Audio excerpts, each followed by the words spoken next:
नमस्कार। मैं वीना वर्मा हमारे यूट्यूब चैनल एस्ट्रो वीना पर आपका हार्दिक स्वागत करती हूँ। आज हम चर्चा करते हैं कि धनु राशि के जातकों के ऊपर राहु केतु के राशि परिवर्तन का क्या असर पड़ने वाला है, क्या प्रभाव पड़ेगा और किस तरह से इनको लाभ होंगे, किस तरह से इनकी उन्नति होगी, कैसे इनके भाग्य में वृद्धि होगी और क्या क्या इनके लिए संभावनाएं हैं, इसके बारे में हम बात करते हैं।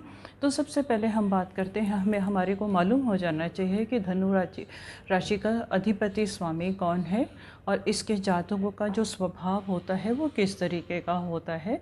इसके बाद हम आगे बढ़ते हैं। तो धनु राशि जो है वो गुरु की राशि है। गुरु जो है राजसी गुरु है, यानी कि उसके अंदर एनर्जी लेवल बहुत ज़्यादा है। एक गुरु होता है आध्यात्मिक और एक होता है राजसी गुरु। राजसी गुरु जो होता है राज दरबार का गुरु होता है और उसको शस्त्र शास्त्र और सब चीज़ों का ज्ञान होता है और ये सिर्फ जंगलों में रह के तपस्या नहीं करता। ये हर तरह की गाइडेंस देता है इंसान को, टेक्नोलॉजी से लेके हर चीज़ की गाइडेंस देता है। इसका एनर्जी लेवल बहुत ज़्यादा होता है और अगर हम इसका पर्सनालिटी देखें तो ये गुरु है, डोमिनेटिंग तो है ही है। और अगर हम इसका साइन देखें कि किस किस तरह से इंडिकेट करता है तो ये है कि घोड़े के ऊपर बैठा हुआ इंसान है जिसने एक टारगेट बनाया हुआ है, तो डेफिनेटली उसका टारगेट भी मजबूत है और उसका जो फोकस है वो कभी बिगड़ता नहीं है और जो चीज़ वो हासिल करना चाहता है वो कर लेता है। ऐसा धनु राशि के लोगों का व्यक्तित्व होता है और ये कभी भी डामाडोल नहीं होते अगर स्थितियाँ इनके प्रतिकूल ना हो तो अभी कुछ समय से जो है इनका जो फोकस है वो थोड़ा सा बिगड़ा हुआ था। उसका रीज़न ये था कि जो केतु है बृहस्पति के फर्स्ट हाउस में ही बृहस्पति के साथ विराजमान था। तो आप हमेशा जानते होंगे कि अगर हमारे साथ में डिस्टर्ब करने वाला कोई प्लैनेट या हमारा ध्यान भटकाने वाला कोई प्लैनेट सामने आ जाए तो हमारा फोकस जो है वो बिगड़ जाता है और हम जो हासिल करना चाहते हैं वो नहीं कर पाते। इसी तरह से जो धनु राशि के लोग हैं उनको हासिल तो हो रहा था, डिस्टर्बेंस अगर कहीं से भी आ जाती है तो फोकस में थोड़ा सा वो हो जाता है और इनको पसंद नहीं है कि इनकी लाइफ में कोई डिस्टर्ब करे। ये हमेशा फोकस्ड रहते हैं, जो चाहते हैं वो पसंद वो पा लेते हैं। और अगर इनको कोई ज़बरदस्ती अपनी मर्ज़ी इनके ऊपर डालने की कोशिश करता है, इनको समझाने की कोशिश करता है, तो ये सबसे ज़्यादा परेशान भी हो जाते हैं। ये इनका व्यक्तित्व है क्योंकि ये खुद इतने ज्ञानी हैं तो इनको पसंद नहीं है कि इनको कोई लाइफ में इंटरफेयर करे और किसी तरह से इन्हें डिस्टर्ब करे। तो अब हम आ जाते हैं इसके गोचर किस तरह से भ्रमण कर रहा है। तो राहु जो है इनके छठे भाव में आने वाले हैं। छठा भाव जो होता है कंपटीशन का होता है, रोग का होता है, रोग प्रतिरोधक का होता है, प्रतिस्पर्धा का भाव होता है और केतु जो है इनके द्वादश भाव में विराजमान होने वाले हैं। तो यहाँ से क्या है कि गोचर का जो प्रभाव पड़ेगा तो छठे भाव से जो राहु की दृष्टि है इनके सेकंड भाव पर आने वाले है। सेकंड भाव पर दृष्टि आने से क्या होगा कि इनके धन के साधन जो हैं वो डेफिनेटली बढ़ने वाले हैं क्योंकि वहाँ पर शनि अपनी ही राशि में पहले से विराजमान है। अगर शनि को राहु का बल मिल जाएगा तो धन की वृद्धि जो है वो बार बार होती चली जाएगी और बहुत ज़्यादा होगी। और इनके जो राहु की जो दृष्टि है वो इनके कर्म स्थान पर भी पड़ने वाली है। तो कर्म स्थान में क्या है कि ये उत्तेजना भी पैदा करेंगे, कुछ चेंजेस भी लाने की कोशिश करेंगे, कुछ ना कुछ नया भी करेंगे, स्थिरता नहीं रहने देने वाले कि ये कोई इंसान सोचे कि हमारा काम स्मूथ चलता चला जा रहा है, हमारे को कोई डिस्टरबेंस नहीं है। तो जरा सा भी एक बार काम स्मूथ आएगा तो डेफिनेटली थोड़ी सी डिस्टरबेंस आएगी। जब डिस्टरबेंस आएगी तो वो डिस्टरबेंस जो है वो काम को आगे बढ़ाने के लिए है क्योंकि राहु जो है हमेशा फोकस्ड रहता है कि मैं ज़्यादा से ज़्यादा कैसे हासिल करूं। तो धनु राशि के जो जातक हैं तो वो हमेशा इस वक्त ये फोकस्ड रहेंगे कि मुझे और ज़्यादा से ज़्यादा कैसे हासिल करना है। ये तो इंसानी डिज़ायर है कि मुझे ज़्यादा हासिल करना है, उसके लिए वो हर प्रयत्न करता है। तो वो जो है प्रयत्न करता चला जाएगा, पर इस बात प्रयत्न करने में इनको सफलता भी मिलेगी, पर इस बात की गारंटी नहीं है कि इनको पूरी संतुष्टि हो जाए। क्योंकि जब हम बहुत ज़्यादा की डिज़ायर करते हैं तो हम थोड़ी चीज़ों में संतुष्ट नहीं होते। संतुष्ट ना होने का जो एक सबसे बड़ा रीज़न है, क्योंकि हमारी जो महत्वाकांक्षाएँ हैं वो बढ़ती चली जाती हैं। तो इसी तरह से इनकी महत्वाकांक्षाएँ जो हैं वो बढ़ने वाली हैं। और केतु जो है इनके द्वादश भाव में विराजमान है। द्वादश भाव जो है आध्यात्म का भी भाव है। केतु में यहाँ जाने के बाद ये मोक्ष की तरफ भी ले जाता है, थोड़ा सा स्पिरिचुअल भी बनाता है, मेडिटेशन भी कराता है।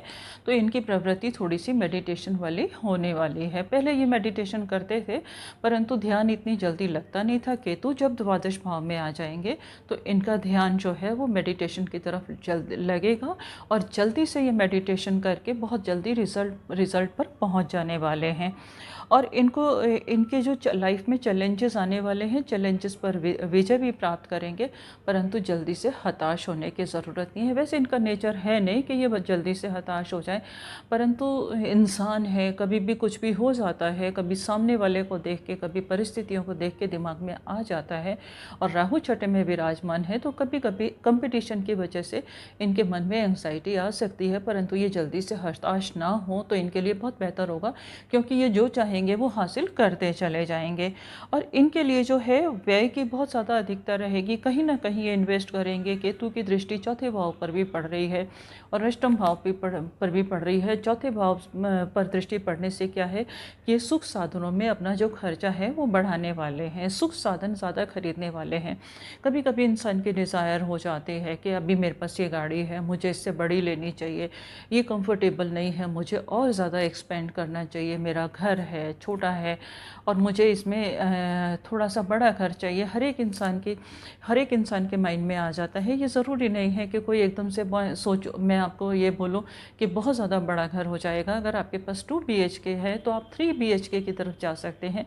3 BHK है तो आप सोचेंगे कि नहीं 5 BHK होना चाहिए, हमारे कुछ गेस्ट भी आते हैं, हमें प्राइवेसी भी चाहिए और हमारे को सब कुछ होना चाहिए और सबके लिए अलग अलग ऐसा होना चाहिए। तो हो सकता है ऐसा इनके माइंड में आ जाए। कभी कभी इनकी डिज़ायर ये भी हो सकती है कि नहीं नहीं नहीं, हम इसमें हमारा गुजारा नहीं होगा, हमारे लिए 4 BHK भी कम है, हमारा कुछ अपना फार्म हाउस होना चाहिए जहाँ पे चारों तरफ खुला हो, हम मेडिटेशन भी कर सकें और हम इस तरफ जा सकें। तो ऐसे इनकी ख्वाहिशें बढ़ने वाली हैं और ख्वाहिशें बढ़ेंगी तो पूरी करने के लिए इनको जी तोड़ मेहनत करनी पड़ेगी। इस बात से ये अवेयर रहें, ये इनको करना पड़ेगा। कैपेसिटी से ज़्यादा भी इनको श्रम करना पड़ सकता है और ये जितना भी जोश से आगे बढ़ेंगे तो इन्हें सफलता मिलने की पूरी उम्मीद है। परंतु इनको एक सलाह मैं दे देती हूँ। छठे में जैसे राहु विराजमान है, राहु जो है शुक्र के घर में विराजमान है, तो स्वास्थ्य का इनको विशेष ध्यान रखना पड़ेगा। आपकी महत्वाकांक्षाएं बढ़ रही हैं, आपकी डिज़ायर्स भी बढ़ रही हैं, आप ज़्यादा से ज़्यादा हासिल भी करना चाहते हैं, उसे तब हासिल करेंगे जब आपका स्वास्थ्य अच्छा होगा। तो स्वास्थ्य का विशेष ध्यान रखें। अगर आप हेल्दी नहीं रहेंगे तो आप बताइए अपनी इच्छा पूर्ति कैसे करेंगे। तो अगर एक हेल्दी शरीर के अंदर ही हेल्दी सोल विराजमान होती है, तो शरीर हेल्दी होगा तभी आपके अंदर उसके अंदर सोल विराजमान होगी, तभी आप मेडिटेशन भी अच्छे से कर पाएंगे। मेडिटेशन में अगर आप फोकस करेंगे कि मेरा ये एम है तो उस वक्त फोकस कीजिए और उसके बाद आप अपने काम में लग जाइए। ऐसा कोई कारण नहीं है कि आपको सफलता ना मिले। ये समय जो है जिस पर जो राहु के गोचर का जो समय चल रहा है, ये अपार सफलताओं को है, अपार आकांक्षाओं को पूर्ति का है, महत्वाकांक्षाओं की पूर्ति का है। इसको आप अपने हिसाब से कैश करें, अपनी डिज़ायर्स बढ़ाएं। इस वक्त आप जो चाहेंगे वो हासिल करेंगे, पर आपको एकदम से इसके लिए प्रयत्नशील रहना पड़ेगा, कूद पड़ना पड़ेगा, डिसीज़न लेने पड़ेंगे। अगर डिसीज़न ले लेंगे तो डेफिनेटली अब विजय आपकी होगी। इसके साथ साथ आप एक छोटी सी सलाह मैं आपको देना चाहूँगी कि आप अपने वाहन के प्रयोग में सावधानी रखें। जब इंसान की महत्वाकांक्षाएं बहुत ज़्यादा बढ़ जाती हैं, बहुत कुछ हासिल करना चाहते हैं, तो क्या है कि कभी कभी वो लापरवाही आ जाती है। दिमाग में ये आ जाता है कि मेरे को जहाँ पहुँचना है जल्दी से जल्दी पहुँचो। तो उस जल्दबाजी से बच के रहेंगे तो आपको किसी तरह की क्षति नहीं होगी। तो इस जल्दबाजी से बचें और आपको स्वास्थ्य भी आपका ठीक रहेगा। तो इन चीज़ों का अगर आप ध्यान रखेंगे तो आपको अपार सफलता मिलेगी। और आप रेमेडीज़ के लिए, जिससे कि आपका फोकस बना रहे, आपकी एनर्जी बनी रहे, आपको दुर्गा की उपासना करनी चाहिए। दुर्गा की उपासना के लिए मैं आपको कोई मंत्र जाप नहीं करूँगी, मैं आपको कुछ और वो नहीं करूँगी। मैं आपको सिर्फ यही कहूँगी कि रेगुलर बेस पर आप दुर्गा चालीसा का पाठ करें। दुर्गा चालीसा का पाठ करने का महत्व ये है कि जब हम दुर्गा चालीसा का पाठ करेंगे और हम जब वो पाठ करते हैं तो उसमें उसकी स्तुति होती है, उसकी क्षमताओं का गुणगान होता है। जब हम किसी का गुणगान करते हैं तो उसकी ब्लेसिंग्स हमें डेफिनेटली मिलती हैं। तो इस छोटी सी चीज़ से आप अपार सफलताएं पाइए। इसी कामना के साथ मैं आपसे विदा लेती हूँ। एक नई जानकारी के साथ आपके सामने फिर उपस्थित होंगी। कुछ नई जानकारी आपके साथ शेयर करूँगी और मेरी हमेशा से यही आपके साथ कोशिश है कि मैं ज़्यादा से ज़्यादा लोगों के साथ जानकारी शेयर करूं, ज़्यादा से ज़्यादा लोगों की ज़िंदगी में खुशहाली लाऊं। वो तभी आएगी कि जब आप मेरे चैनल को, मेरे जो जानकारी मैं आपको दे रही हूं उसको लोगों के साथ शेयर करेंगे। और अगर आप किसी विषय पर चाहते हैं या आपका कोई सवाल है तो मेरी तरफ से पूरी कोशिश रहेगी कि मैं आपके सवालों का जवाब दूं। अगर आप नहीं चाहते कि आपकी जो नाम है वो लोगों के सामने आए, अपनी परेशानी नहीं बताना चाहते, तो आप मेरे व्हाट्सएप नंबर पर और मेरे को मेल कर सकते हैं। मेरी पूरी कोशिश रहेगी, चाहे थोड़ा सा लेट हो जाए, 2-3 दिन लेट हो जाए, पर मैं टाइम टू टाइम आपके सवालों का जवाब भी दूंगी। धन्यवाद।